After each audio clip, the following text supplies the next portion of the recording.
Sceptre পার করে Haaland তাইলে বালা মুসিবত কাটতে যাবে।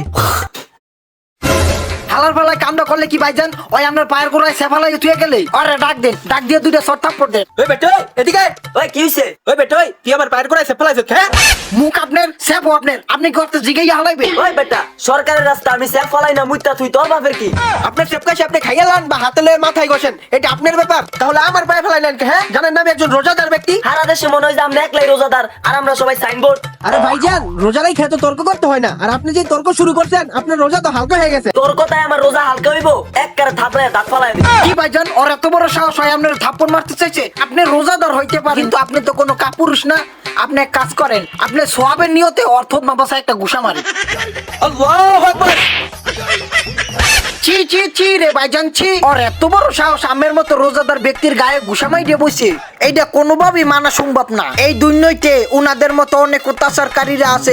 আপনাদের মতো পাক পবিত্র রোজাদার ব্যক্তি মুসলমানদের তারা এইভাবে যুগের পর যুগ অত্যাচার জুলুম করে আসতেছে।